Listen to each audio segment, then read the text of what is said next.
자유한국당에서 지금 어제 연속된 이야기인데 황교안이 종로에 나갔으면 좋겠다. 우리도 찬성하지 않습니까? 나는 황교안이 종로에 나가면은 까만권 한 장 줄 생각이에요. 하루는 안 간다. 하루치. 하루치는 안 간다. 사람 좀 짜다. 일주일은 좀 줍시다 좀.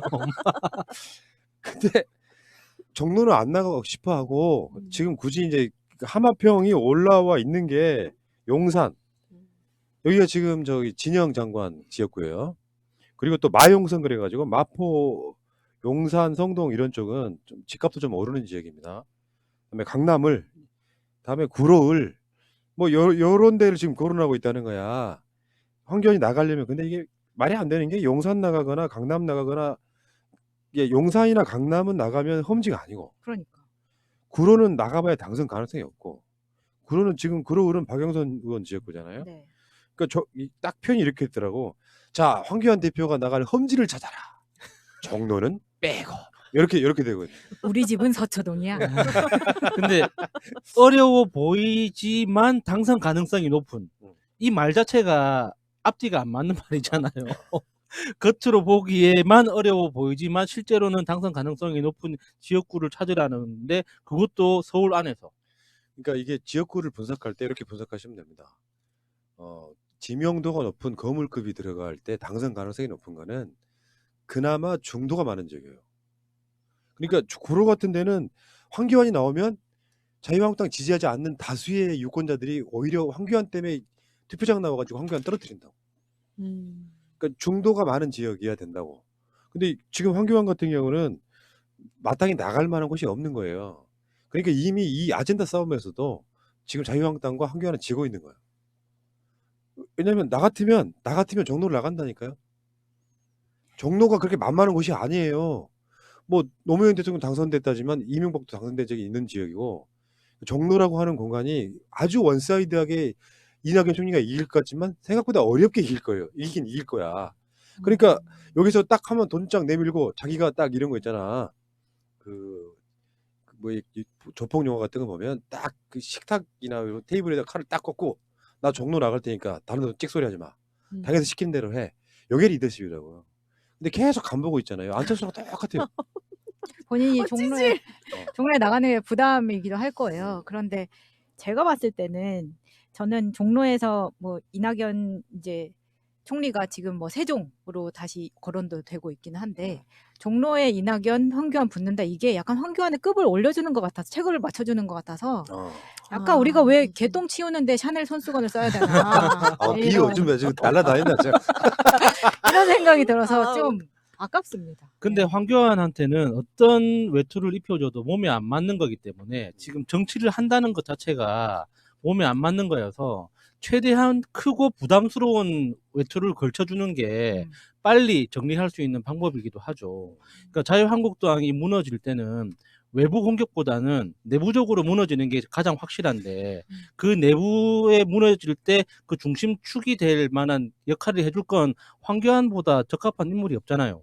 그런 측면에서 이 종로 출마를 해야 되는데 저는 황교안 주변에서 지금 이렇게 보좌하는 척하는 인간들의 심리 상태가 이렇게 상상이 돼서 너무 재밌는 거예요. 속으로는 답이 뻔하잖아. 야, 네가 종로 안 나가면 누가 나갈 건데 이 일판에서 지금 다들 속으로는 이야기를 하는데 이 황교안이 이제 마음속으로 답을 내리고 있다는 것도 알잖아. 그러니까 이제 황교안이 좋아할 만한 답을 찾아야 되는데 없어. 그러니까 이제 서로 미루는 거지. 야, 네가 이야기해라. 야, 네가 이야기해라. 이런 분위기. 너무 재밌을 것 같아. 예, 황교안이 이제 극단적으로는요. 노 대통령이 됐던 그 과정들을 봐야 돼요. 당선 가능성이 없어도 여러 번 찍다 보면 그나마 노 대통령은 당시에 무슨 뭐 대단한 정치적 존재감이 있는 분이 아니었어요. 소위 말하면 김대중 대통령의 민주당에서 보기 드문 경상도 쪽 인사였기 때문에 관심 받았던 거지. 이 사람은 지금 제1야당 대표잖아요. 물론 이제 불가능한 이야기지만 황교안이 딱 그럴 수도 있는 거야. 나 광주 나가겠다. 와, 광주. 그런 선택적인 건 없지. 내가 저번에 안철수가 새정치연합 대표할 때 우리 방송에서 여러 번 이야기했다고. 부산 나가라고. 이제 와서 찌질하게 부산 나가네 말해. 그런 소리 하고 있잖아요. 시간과 때가 있는 거야. 근데 황교안은 광주는 또 못 나가는 이유가 망월동에서 이렇게 개패듯이 쫓겨나고 뭐 지역 감정 유발하고 이런 것 때문에 황교안은 안 될 거라고 보는데 어쨌건 당 대표가요. 당의 걸칫거리가 되면 안 돼요. 상징성 때문에 그런 거지. 그러니까 다시 한번 말씀드리지만 이해찬 대표가 그러니까 훌륭하신 겁니다. 음. 나 국회의원 할 생각 없어. 나 이걸로 은퇴야. 그러면 일단 그 효과가 자기보다 더 연세가 많으신 분들도 영향을 받겠죠. 일단은 다른 사람을 떠나가지고. 근데 황교안은 자기가 먼저 그러니까 험지 나가겠다라고 이야기를 했지만 어디로 나갈지 모르는 상태에서 험지를 찾아봐. 종로 빼고. 아 진짜 사나이 좀 남자답게 좀 나오 차라리 좀. 그 가운데요. 저번에 우리가 방송을 이야기한 적이 있어요. 오죽했으면 자유한국당 당직자 중에 한 명이 이제 황교안을 비판한 적이 있었어요. 페이스북에다가 맞아요. 당이 검사 동일체 조직인 것 마냥 굴러가고 있다. 언제까지 의사결정 과정이 뭐냐는 질문을 받아야 하는 것이냐. 목소리를 내는 것조차 무서운 분위기 속에서 과정도 모르는 결정을 묵묵히 따라야만 하는 게 서글프다. 이러면서 황교안 대표를 직접 간접 디스를 했는데 그 당직자가 징계받는답니다. 아휴. 이런 찌질한 놈들. 그러니까 민주정당이 안 되는 거야. 이게 진짜로 쓴소리잖아요. 예를 들면은 저 김세현 같은 경우에 당 해체하자 뭐 이렇게 해가지고 완전히 쓴소리했잖아. 그러니까 김세현 혼자 자르면 욕 먹을 것 같으니까 당직자들 싹 바꾸면서 같이 바꿨잖아요. 임기제예요. 여의도 연구원장이 민주연구원장도 다 2년씩이라고. 그러니까 정당에서는 특별하게 당 대표하고 원내대표하고 민주연구원장이나 여의도연구원장은 임기가 있어요. 소신껏 일하라고. 근데 김세현이 눈에 가시가 되잖아. 뭐 김세현을 자르려고 다른 당직자를 다 바꿔.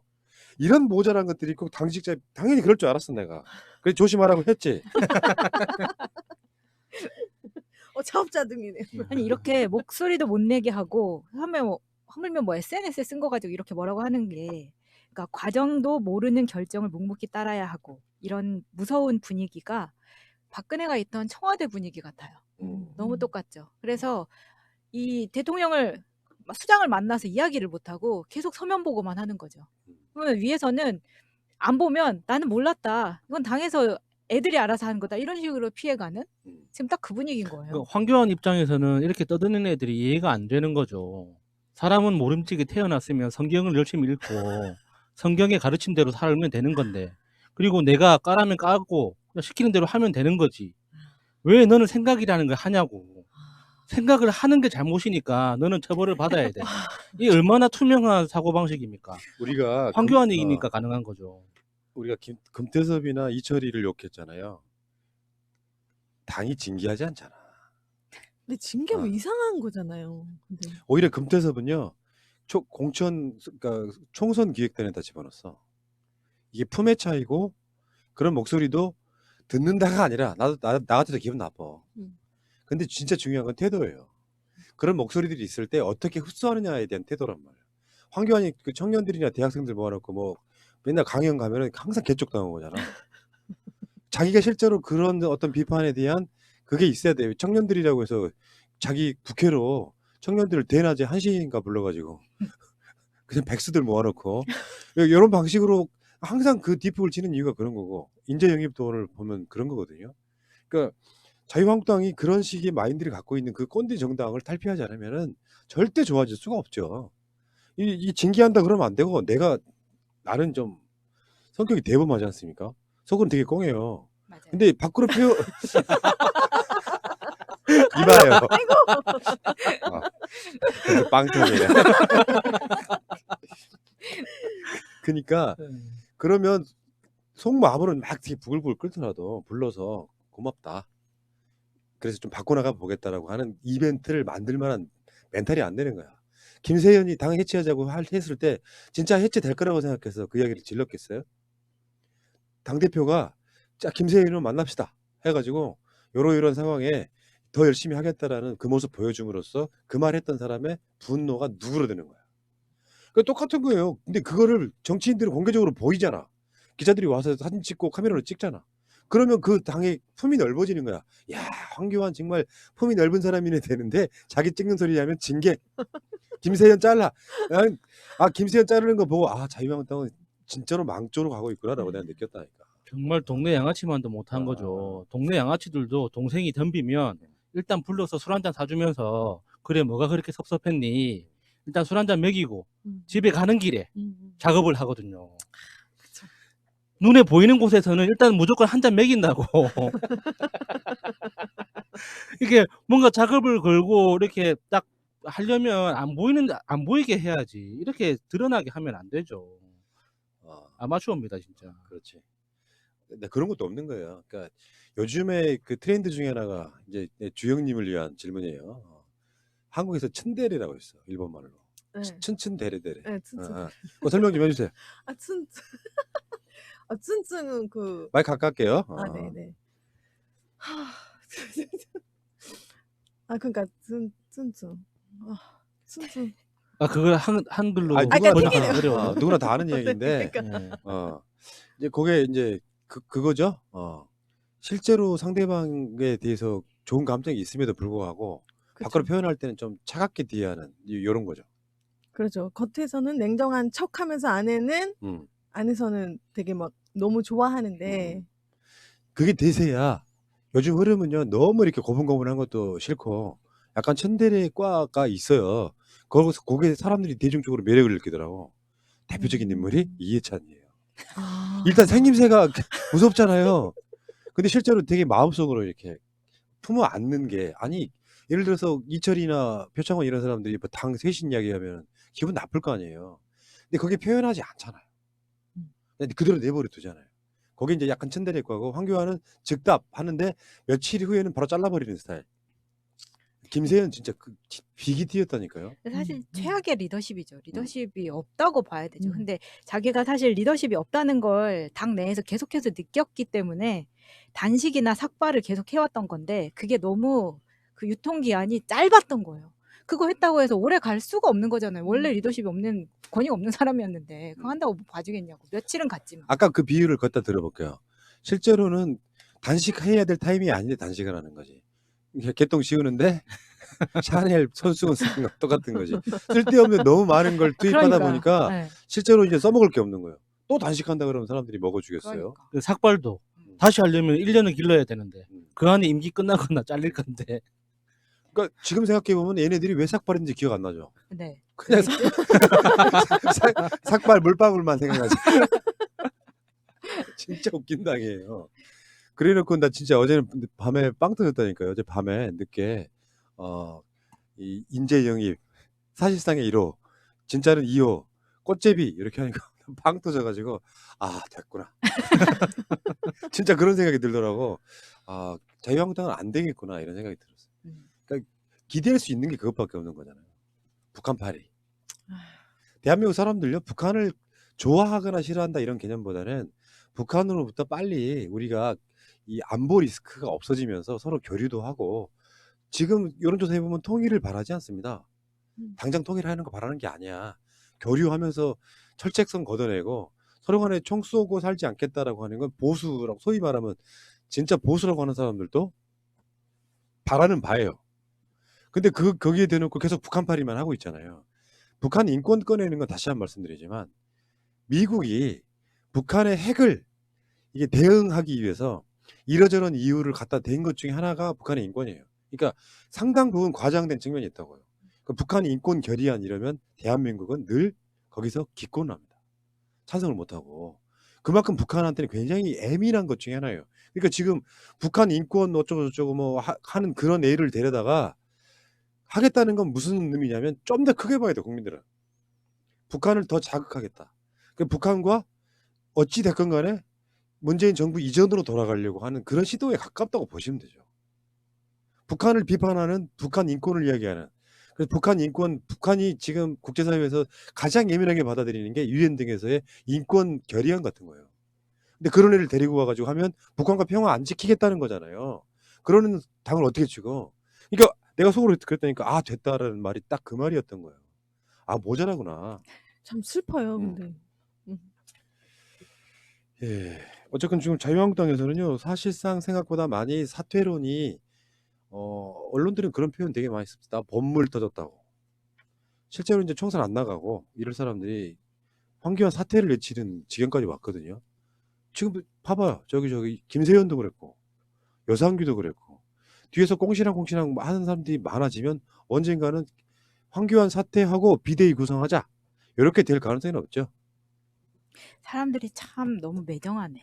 왜? 황교안 대표를 이렇게 대표로 만들었으면 끝까지 완주할 수 있게 도와줘야 될 거 아닙니까? 그렇지. 총선을 앞두고 장수를 가른다는 게 말이 됩니까? 그렇지. 근데 이제 이 정도 왔으면 죽든 살든 끝까지 가야죠. 맞아요, 지금 맞아요. 와서 비대위로 꾸리면 또 비대위원장은 누구를 할 거며 어, 비대위원장 그 선출하는데 또 저희들끼리 싸울 거잖아. 어.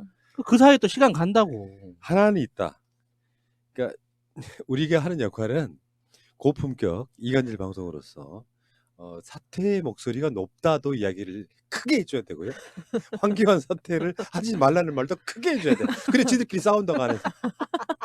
아니, 사퇴하면 안 됩니다. 음. 황교안 귀한 줄 알아야지. 아우, 그럼요. 그러니까 지금은 내가 봤을 땐 그래요. 어제 김봉준 비서관도 그런 이야기 하시던데 보수 대통합은 불가능하다. 이러저러한 이유로 보수 대통합은 불가능하다. 그럼 보수 대통합이 안 되면 어떻게 해? 이제 총선이 지금 3개월쯤 남은 겁니다. 3개월 조금 더 남은 거예요. 그럼 그 사이에 정치적 일정이라는 게 또 있으니까 특정 시점을 지나고 나면 통합에 대한 얘기가 쏙 들어가요. 통합 안 한 상태로 이제 보수가 한 5개 당이 중구난방으로 막. 그래서 아까 좀 전에 말씀드렸던 안철수의 스탠스가 중요해졌다. 진짜로 중도라고 하는 사람들이 중도를 찍는 게 아니고 안철수가 보수냐고 생각하는 사람들이 그나마 자유한국당 등을 그러니까 새누리당 부류가 아닌 사람들을 찍고 싶어하는 사람들이 안철수를 찍게 내버려두는 안철수의 공간을 막 확보해 주는 거. 그러니까 어차피 민주당 찍지 않을 사람들은 더 분열되는 게 좋아요. 안 올 사람들은. 어쨌건 지금 황교안 씨가 계속 흔들릴수록 기분은 좋은데 불안해요. 이게 자유한국당이 이런 게 있다니까요. 예를 들어서 비대위 체제로 간다고 생각해봐요. 비대위 체제로 간다고 생각해봐요. 그럴 가능성은 현재 수준은 없어 보이지만 비대위 체제로 가면서 선거를 치러낸다고 생각하면 표를 훨씬 더 많이 얻을 거예요. 왜냐하면 비대위 체제로 가는 사람이 메시지를 황교안처럼 내지는 않을 거 아니야. 뭔가 되게 파격적인 메시지를 낼 거란 말이에요. 우리 지금까지의 어떤 자유한국당의 모습은 없다. 우리 복지하겠다라든지 실제로 그런 가능성이 있어요. 선거 때 좀 더 가까워지면 김성태에 1억 현찰 주겠다는 그런 게 나와요, 실제로. 그러니까 비대위 체제로 갔을 때는 황교안은 지금까지 민평론, 민부론 등을 통해 갖고 했던 말이 있기 때문에 파격적인 복지 나오기 힘듭니다. 내가 봤을 땐 그래. 근데 조금 특이해 보이는 사람이 비대위원장 같은 걸로 와가지고 되거나 안 되건 간에 복지 세게 지르고 자유한국당의 기존의 패러다임을 바꾸겠다라고 하면 조금은 더 표가 더 붙겠죠. 비대위 체제로 가는 걸 우리가 막아내야 된다는 것이지. 황교안 사태 절대 하면 안 된다. 맞습니다. 네, 끝까지 막겠습니다. 비대위원장 꼭 필요하다면 저도 좀 불러주시고요. 나는 진짜 여러분들이 조심하셔야 돼요. 내가 저쪽 비대위원장으로 가면은 민주당이 젖되는 수가 있어요. 인정하실 거예요. 네. 충만한 복지 감각, 정무 감각, 그리고 문재인 정부의 장단점을 너무나 잘 알고 있는 저 같은 사람이 비대위원장으로 가기 전에 좋아요 빨리 눌러요. 아이 참, 아이고. 자 어쨌건 황교안 씨의 이런 모습들이 주는 우리의 행복, 실제로 행복이고 나경원 보세요. 그 총리 후보자 청문회 가가지고 그 벌을 못 버리고 카메라를 한 10분씩 20분씩 받는 참 아니 세상에요. 나경원이 뭐라고 정치 한참 선배이자 지금 이 국회의장과 총리를 섭렵하고 있는 그 거물한테 일장 훈수를 두고 있는 거 보면서 야 너도 황교안이나 나경원이나 똑같은 애들이라고 진짜 그런 거 있잖아요. 아무리 당이 달라도요. 정치 선배에 대한 예우라는 것도 필요하거든요. 지금 뭘 한다고 가르치러 드려. 지금 뭘 한다고. 나경원은 그 언론 모니터 할 때 이 사운드 소리는 끄고 이 그림만 보는 것 같아요. 메이크업 잘 먹었는지, 헤어는 각도가 잘 나왔는지, 컬은 잘 먹었는지 이런 것만 보는 것 같아. 이 언론 모니터를 하는 사람은 절대로 그런 말 못 하거든요. 주변 분위기가 너무 싸해지잖아. 같은 당 의원들도 뭔 소린가 싶어가지고 벙쪄 표정으로 쳐다보는데 그런 걸 못 느끼니까 그래 자신 있게 이야기할 수 있는 거죠. 많은 분들이 내가 자유한국당 갈까봐 좋아요 누르셨다고 대단히 감사드리고요. 그럴 리가 있겠어요. 몰라. 진중권도 변하는데. 자유한국당에서는 푸나님이 꽁한 것만 아, 관리를 잘 해주시면 꽁한 것만. 됩니다. 아니야, 정확히 말하면 자기는 나를 잘 몰라서 하는 소리야. 나는 꽁한 스타일이 아니고 즉각 드러내는 스타일이야. 절대 꽁하지 않아. 꽁할 수가 없는 성격이에요. 드러내놓고 이야기를 해야 그 다음에 대화가 진행이 되지. 꽁하고 있는 스타일이 아니야. 그걸 말도 안 되는 소리야. 그럼 꽁해주세요. 저는 양쪽을 다 보는 입장에서 노코멘트 하겠습니다. 그러니까 지금 언론들의 어떤 모습을 보면은 지금 이슈가 없는 상태잖아요. 지금 검찰이 오늘 했던 그 짓거리 정도를 빼거나 하면 이슈가 없는 상태인데, 나는 윤석열에게 마지막으로, 오늘 방송 마지막으로 윤석열 씨에게 부탁드리고 싶은 게 있어요. 사람이 누울 자리를 보고 발을 뻗어야 됩니다. 때가 어느 때인데. 그러니까 촛불 정부라고 하는 게, 머릿속에 촛불 정부 하면 촛불만 떠올라? 집에 전기가 없어 촛불 켰냐? 무슨 말이냐면 시대를 바꾸는 거예요. 시대를. 권위주의 시대 청산하고 진짜로 국민이 주인 되는 세상을 만드는 거예요. 근데 검찰이라고 하는 조직이 다른 데는 다 그나마 개혁이네 뭐네 하면서 조금 민주화가 돼가고 있는데, 자신들이 기득권 지키겠다고 저렇게 앉아가지고 무슨 검찰총장과 뭐 협의를 안 했다고 장관이 부르는 자리에 안 가고 저렇게 법무부랑 대치하고 사실상의 문재인 대통령의 인사권을 무력화시키고 검찰총장의 인사에 대한 의견이 반영되지 않으면 못 받아들이겠다고 저 버팅기고 있는 저 짓거리. 조국 장관에 대해서 저렇게 말도 안 되는 수사를 해가지고 털면 털어서 어느 한두 가지 나왔겠죠. 근데 그것이 마치 대단한 무슨 공정한 수사권을 행사라도 한 듯이 그런 짓거리 하고 있는 검찰.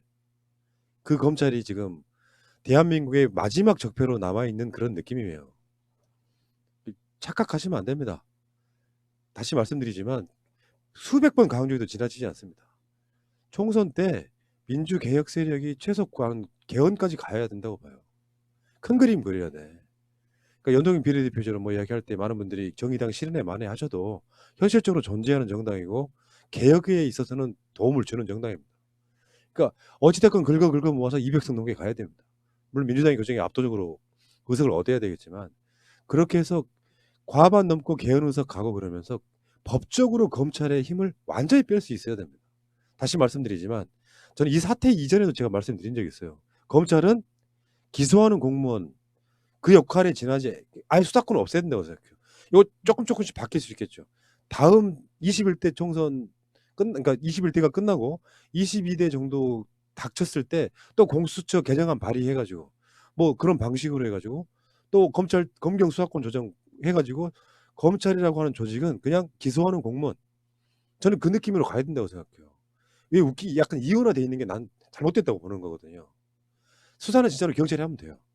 소위 말해서 경찰의 수준을 더 높인다 이 차원에서 고급 인력이 더 많이 들어가고, 그래서 그게 어느 정도 검찰 자체가 그 수사한 그걸 자료를 바탕으로 해가지고 기소하고 재판 과정에 검사복 입고 나가서 그 재판정에 치열하게 다투는 그런 역할을 해야지, 뒷조사하고 협박하고 법무부 장관한테 개기고 사실상 대통령한테 개기고 이런 그런 스탠스로 가는 건 말이 안 된다고 보는 거죠.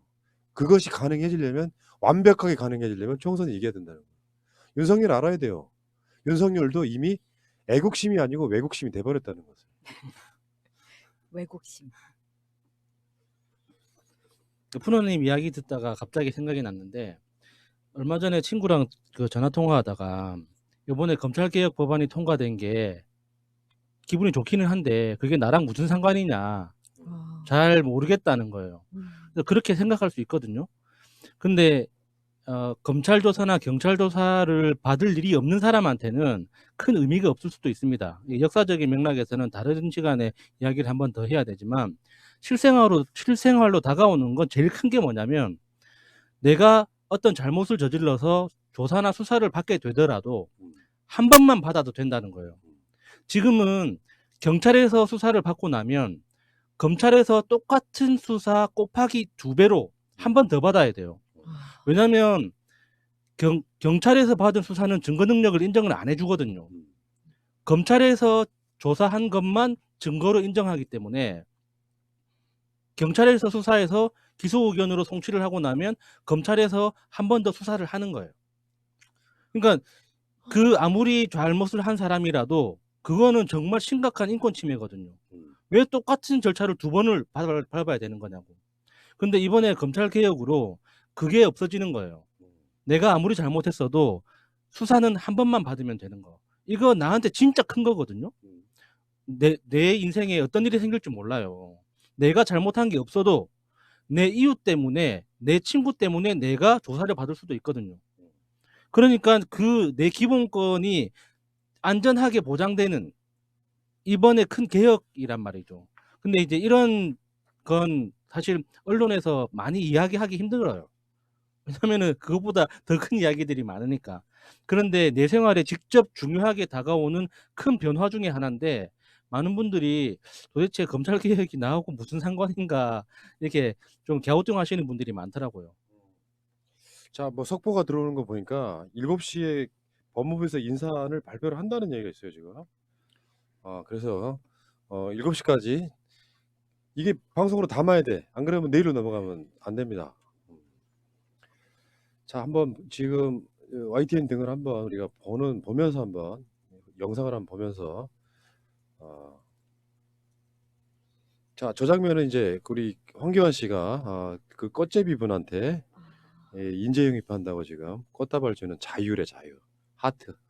어디가 자유인지. 참, 그러니까요. 뭐 보수 채널 특히 정규제 TV 같은 데서는 한국당 인재 영입 이번엔 정말 잘했다. 이렇게 자화자찬을 하고 있습니다. 그러니까요. 예. 북한과 척을 지고 전쟁하겠다는 바로 그런 인재 영입입니다. 참. 네, 7시에 인사 발표도 하고 예. 또 들어온 속보 있죠. 또 뭐예요? 조국 그러니까 정경심 교수 보석 청구. 예. 될 거라고 보는데 이 분위기라 그러면 정경심 교수 나오셔야죠. 정경심 교수 보석 청구했다는 보석 신청했다는 바로 그런 뉴스도 있네요. 자, 다음에 저분은 욕하고 싶진 않아요. 나중에 후회하실 거다 하는 그러니까 이야기를 그것 때문에 음. 좀 안타까운 거죠. 네. 현재까지 확정된 인재 20여 명이 있다. 일주일에 2번씩 발표할 예정이다. 기대됩니다. 진짜 예. 기대되네요. 예. 엄청 기대된다. 이씨. 예, 좋은 말씀 감사합니다.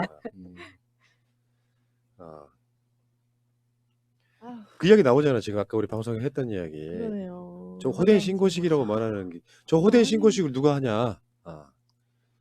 그자들이 하고 있습니다 지금. 잘났어요. 진짜. 정말.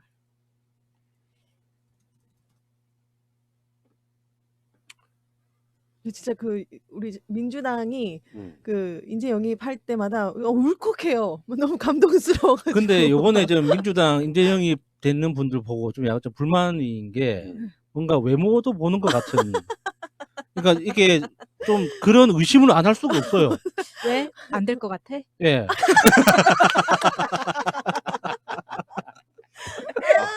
이거 너무 좀 그렇더라고. 아니야, 외모로만 뽑혔으면 우리 야수님이 영입 이러지. 왜들 그래? 뭐 측은지심을 불러일으키는. 아니야, 솔직히 말하면요, 민주당 인재 영입 잘못하고 있는 것도 있어요.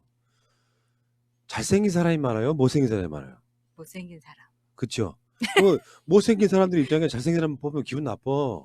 그 외모 보고 뽑는다고 그런 소리 나올 법은 안 돼. 그러니까 그거는 가끔씩은 좀 어제 최민희 의원 말씀에 따르면은 그걸로 끝일 가능성이 있다. 아니, 그러니까 저 최혜영 교수님 또 오와 이렇게 생각을 했는데 원종건 씨 보면서 저건 아니다. 아니 사람이 그러니까 바르게 크고 인성도 좋다는데 그거는 헛소문이겠지. 인터뷰 들어보면 또 그 헛소문이 아니야. 근데 사진 딱 스틸컷을 보면 저건 정치인보다는 연예인 같은 느낌이 확 드는 특히 그 황희도 씨하고 둘이 예, 비슷. 더블샷이 딱 이렇게 뜨는데 아 이거는 뭔가 연예인 정답. 음모가 있다. 이거는 이거는 음모가 있다. 그런 생각이 들 수밖에 없더라고. 특히나 그 청년위원회 그 떼샷 찍은 사진을 봤거든요. 이건 메이크업의 힘인가? 카메라가 좋은 건가? 좀 놀랍기도 예, 해요. 여러 가지 예, 의심을 하게 예. 만들더라고요. 네, 조금. 그러긴 한데 그게 좋은 게 아니라니까요. 아, 저 사람 외모로 뽑았네라는 느낌이 들 정도로 다 외모가 수려해버리면은 효과가 반감돼요. 외모가 포커스가 되면 안 된다고. 그러니까요. 그 김상조 실장님 얼마나 좋아요. 예. 지금 당장 전화해도 될 것 같고. 갑자기 아무것도 안 했는데 의문의 일패를 당하고 있어. 우리 이 상조형 버람상조도 아니고. 참, 아이고. 근데 7시에 발표하는 건 맞나요? 아닌 것 같은데. 아, 누가 또 커스텀 버티는 거야 지금? 우리 퇴근 못하게.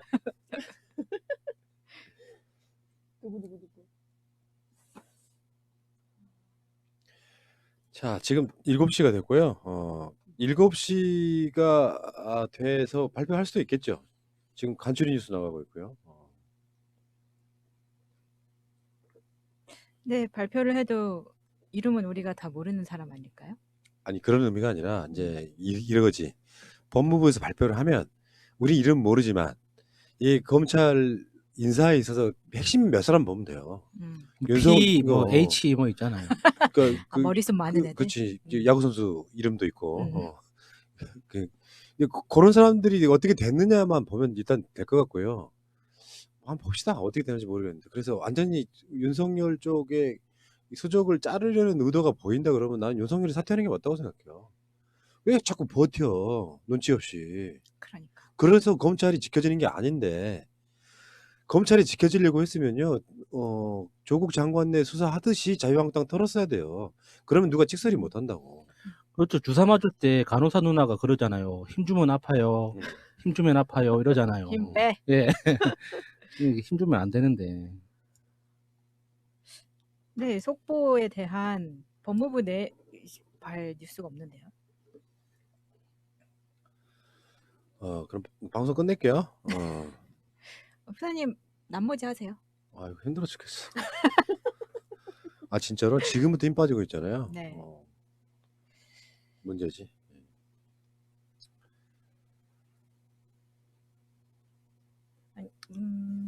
왜냐하면 만약에 속보가 있다고 하면은 저 위에 나올 거란 말이에요. 속보 예정 뭐 이렇게 발표 예정. 근데 아직 그러니까 안 그럼 7시 10분까지만 해봐요. 7시 10분까지도 안 나오면은 뭐 제가 낮에 못한 이야기를 또 오랜만에 할 수도 있고요. 근데 나는 그렇게 생각해요. 지금 법무부나 청와대에서 노골적으로 뭘 하라 말아라 이런 것보다 지금 아까 그 검찰 인사위원회가 열리는 날 또는 그 다음 날이면 늦어도 그 그러니까 인사가 발표된다 그러잖아요.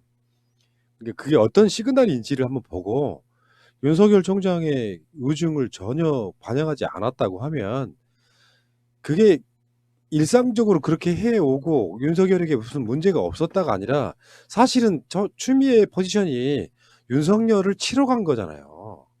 윤석열을 뭐 사퇴시키라는 거까지는 아니더라도 윤석열식 검찰 지금 당신이 가서 스톱시켜라는 시그널을 갖고 갔잖아요. 근데 거기다 대놓고 윤석열이 내 의견 안 받아줬다고 진짜 생떼 쓰면 됩니까? 그게 안 되죠. 원칙대로 가면 되는 거잖아.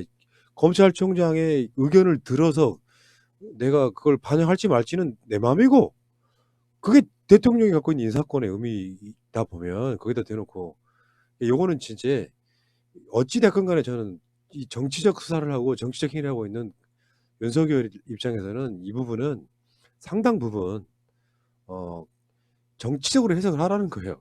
이번만큼은 눈치 없이 뭐 딴소리 하지 말고. 정치적으로